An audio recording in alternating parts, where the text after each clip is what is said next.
Bonsoir à tous et merci de votre large fidélité au programme de la FM Télévision. On vous retrouve dans le cadre de cette grande édition d'information. On va commencer par l'actualité. La représentante du secrétaire général de la mission onisienne pour la stabilisation en RDC s'est dit préoccupée énormément par la situation sécuritaire actuelle de la République démocratique du Congo sur le plan de sécurité des civils dans le nord Kivu, dans la partie est du pays.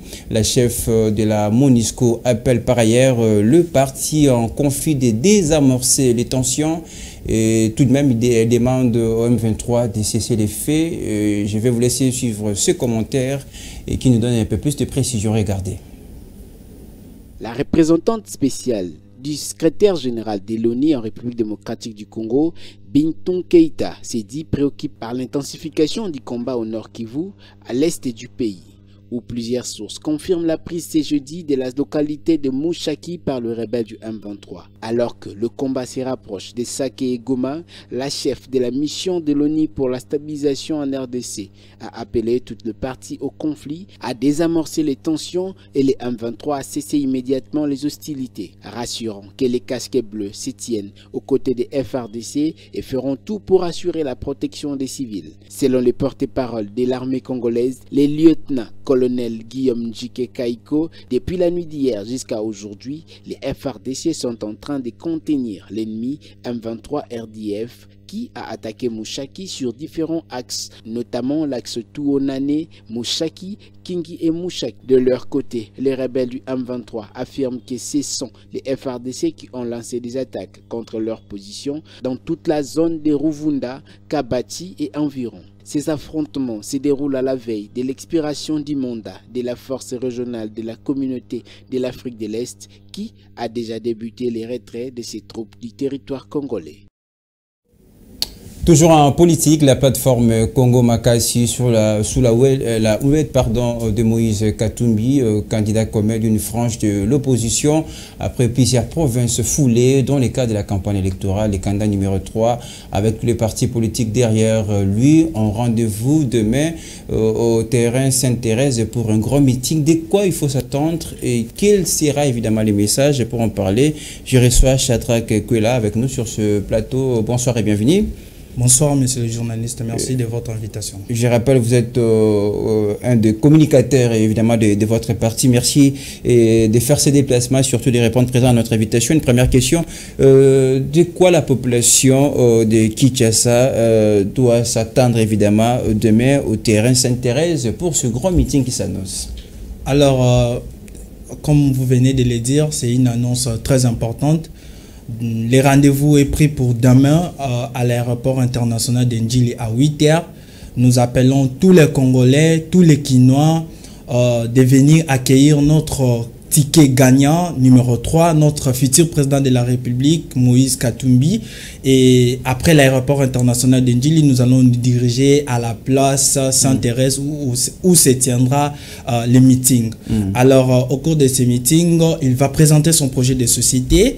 Il va également parler au peuple congolais. Il va dialoguer avec le peuple congolais au regard des difficultés qui se passent dans les pays. Le peuple a quelque chose à dire au futur président de la République et le président sera là pour répondre aux préoccupations des Congolais et présenter son projet qui est chiffré parce que, comme vous le savez bien, il est entouré de meilleurs profils de l'opposition et il y a le président Matata Ponyo, le président de Lycée Sanga, le président Franck Diongo, le président Seth Kikouni.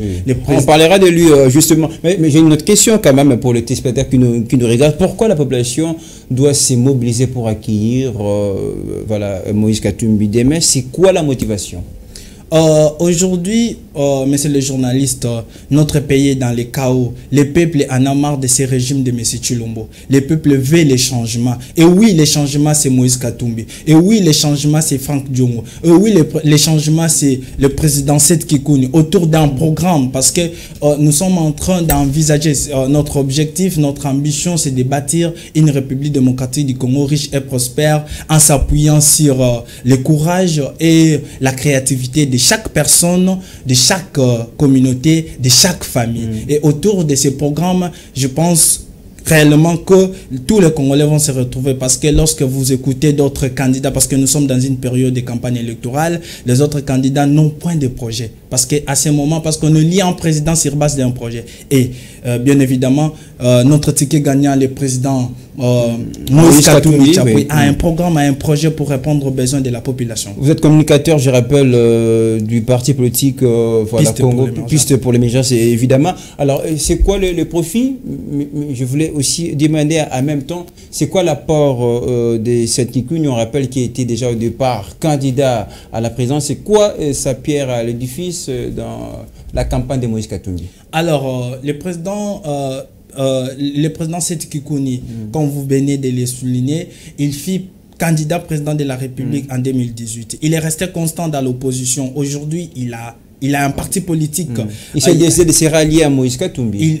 Exactement, parce que vous savez, aujourd'hui, notre arène politique doit réunir les meilleurs de la société. Et les meilleurs se sont réunis autour de la candidature. En 2019, on ne va pas oublier cette Kikouni qui critiquait largement Moïse Katumbi. Voilà. Bon, écoutez, aujourd'hui, nous faisons face à un régime des amateurs, à un régime des incompétents. Voilà pourquoi aujourd'hui, on ne peut pas se voiler la face, parce que Moïse Katumbi a dirigé la province la plus riche de la République démocratique du Congo. Moïse Katumbi a un bilan positif. Moïse Katumbi s'est fait de l'argent avant d'entrer dans la gestion de la chose publique. Effectivement, aujourd'hui, tous les candidats ont trouvé les meilleurs profils. C'est le profil de Moïse Katumbi Chapwe. Je vous rassure que d'ici le 20 décembre, à la tête du pays, ça sera notre ticket gagnant, numéro 3, le président Moïse Katumbi. Dernière question avant de vous libérer, Shadrack Kweleka. Pardon. Alors, c'est quoi votre perception par rapport au déroulement de la campagne électorale en tant que citoyen congolais? Aujourd'hui, je pense que le président Moïse Katumbi Chapwe a mis tout le monde d'accord. Parce qu'aujourd'hui, lorsqu'on regarde tout ce qui se passe en République démocratique du Congo, personne ne peut se mesurer à Moïse Katumbi Chapwe sur base de cette période de la campagne. Parce que partout là où il passe, la foule les réclame. La foule, parce qu'aujourd'hui, on peut pas se dire que non, Moïse Katumbi ne paie pas. Parce qu'aujourd'hui, on regarde ce qui s'est passé avec les régimes de M. Chilombo. Tout est dans les cas où nous voulons un changement. Et le changement, c'est avec Moïse Katumbi Chapwe à la tête du pays. Et demain, ça sera un grand jour. Kinshasa va bouger parce que c'est lui qu'il faut à la tête du pays. Le président Moïse Katumbi. On apprend aussi que l'argent est circulé pour faire le plein demain. Non, ça va se vérifier en tout cas. Sur ce point, je dois dire un mot. Nous, on ne paye pas les gens pour venir à nos manifestations. On ne paye pas les gens. Le peuple répond. Attendez, demain vous allez voir. Parce que les autres ont dépensé de l'argent ici pour réunir les gens au stade des martyrs. Malheureusement pour eux, le peuple sait comment sanctionner les gens. Et demain vous allez voir cette grande foule qui sera derrière le président Moïse Katumbi. Je rappelle, vous êtes un des communicateurs du parti politique, la Piste pour l'émergence. Merci d'être passé. Merci d'avoir répondu à nos questions. On poursuit ce journal. Les candidats numéro 90 à la députation provinciale de Limete, Jean-Jacques Tembele Boukou a organisé une descente dans sa base de Mombele pour parler avec des femmes et des hommes auprès de qui il a sollicité un mandat. On va vous laisser suivre les prévisions de ces reportages de Samuel Ilunga. C'était une entrée triomphale du candidat numéro 90 à la provinciale de Limete, Jean-Jacques Tembele Boukou, au quartier Mombele.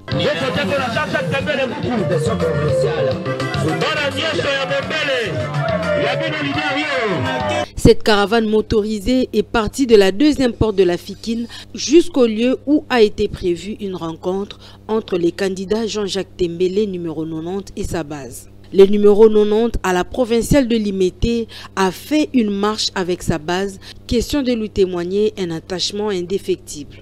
Chemin faisant, le candidat numéro 90 a soulagé tant soit peu quelques besoins de ses futurs électeurs. Arrivé sur le lieu de la rencontre, l'équipe de campagne de Jean-Jacques Tembele Boukou, numéro 90, a été instruite de faire une vulgarisation de leur candidat. Il faut que tu aies une image de Moussala et Moko na Moko. Et avant de commencer à jour à vote, dans le sous la réunion pour nous évaluer, comment faire gagner numéro 90 pour que tout soit siège pour la limiter. Le numéro 90 à la provinciale de Limete, Jean-Jacques Tembele Boukou, a exhorté sa base à voter pour son compte. Maman Nyonso, Oyo, Azam, maman ya Jean-Jacques, maman ya 90. Oyo, Abota 90, 9 mois après, a sensibilisé maman Nyonso pour que 90, à 90% boété. Jean-Jacques Tembele Boukou, natif de Limete, a promis de porter haut tous les désidératas de la population de sa municipalité.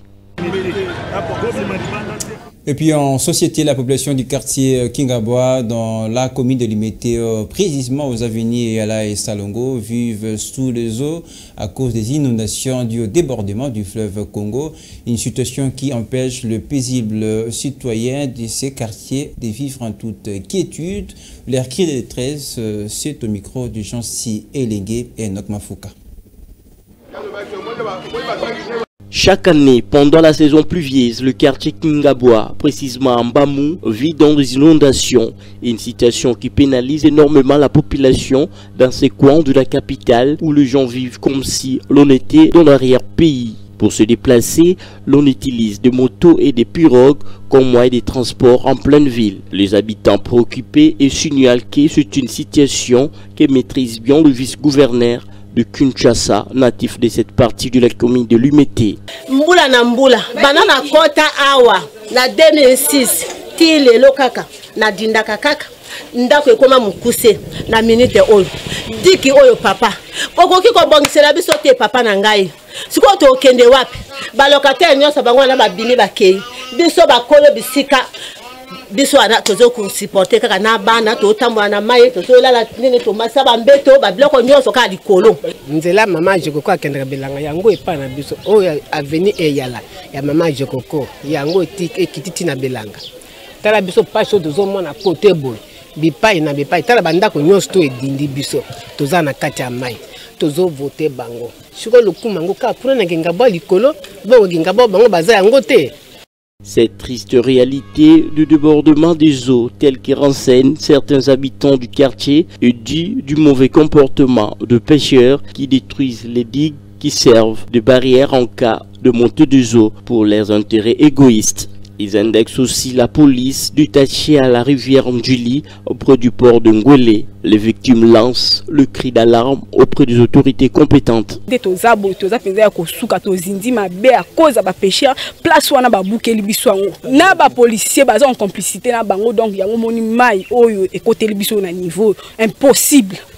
Il convient de préciser que cette situation ne date pas d'aujourd'hui. C'est un phénomène qui revient chaque dernier trimestre de l'année. Les autorités sont appelées à prendre des dispositions afin de soulager tant soit peu la population de cette partie de la capitale. Autre fille du FC Renaissance, Fifi Bachala, candidate à la députation nationale Funa, qui porte le numéro 398, dans le cadre de sa campagne électorale, a apporté son soutien au club orange avec un lot de ballons, de varaises et de motos. La cérémonie a eu lieu ce vendredi 8 décembre au siège du club. Elle a été reçue par le président sportif, je cite, Maître Malouabili Cléophas. Elle s'appelle Bachala Lueba Fifi, affectueusement appelée Maman Bitulux, Maman Binzo, candidate à la députation nationale circonscription de la Funa, en visite chez le président sportif de l'un des clubs les plus populaires de la RDC, je cite, le FC Renaissance du Congo, dans le cadre de sa campagne électorale. Je suis né dans FC Renaissance. Donc parmi les fondatrices et les fondateurs, parmi le maman et les papas qui encourageaient l'évêque Pascal Mokuna de pouvoir avoir son équipe, j'étais dedans. FC Renaissance est ma fille, FC Renaissance est mon enfant. Et je ne pouvais pas, avant que je puisse commencer ma campagne électorale, dans la circonscription de Funa, je ne pouvais pas penser et négliger les enfants, mes premiers amours, comme on le dit souvent. En qualité de l'une des fondateurs du FC Renaissance du Congo, Bachala Lueba Fifi a toujours porté dans son cœur le club orange. C'est ce qui explique les dons de varaises, de deux motos et autres biens pour soutenir son équipe.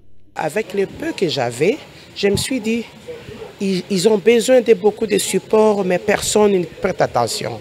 Ils ont beaucoup de support. Je sais que ça, ce n'est que le commencement. Donc pour moi, je me suis dit, le ballon, les varaises et les 2 motos que je puis apporter, ce n'est encore rien.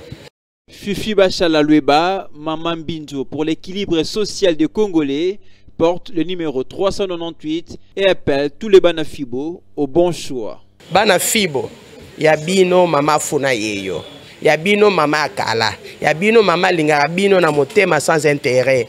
Mama Yabino Yafibo Funa 398. Mama Bichilux. Mimi Baibinga Mama Bichilux. Mais combo ba comique pour nous répondre. Ils allaient Bachala Lueba Fifi. Mais Mama Bichilux Mimi de Boibinga na yango. Donc ils allaient loter 398. Bana Funa. Ah bon mekame kutu bo tepate. C'est désormais acquis, le supporter du FC Renaissance du Congo porte le choix de numéro 398, Fifi Bachala, jusqu'à son élection. Et puis en sport, avant de terminer complètement ce journal, 3e journée de la Ligue des champions africaine, seul représentant congolais en lice, le tout-puissant Mazembe sera reçu samedi 9 décembre à Neuchâtel par le club mauritanien de Nouadhibou sous le coup de 17h. Et ces 2 équipes, on rappelle, comptent chacune 3 points après 2 sorties. On va écouter Lamine Diaye, entraîneur de tout-puissant Mazembe, qui ne s'attend pas à un match facile. Comme vous l'avez si bien dit, c'est un match effectivement très important parce que quand on voit le classement de ce groupe-là, c'est très serré. Tout le monde est à 3 points. Donc les points seront très importants. Et on va jouer une équipe, une très bonne équipe, bien organisée,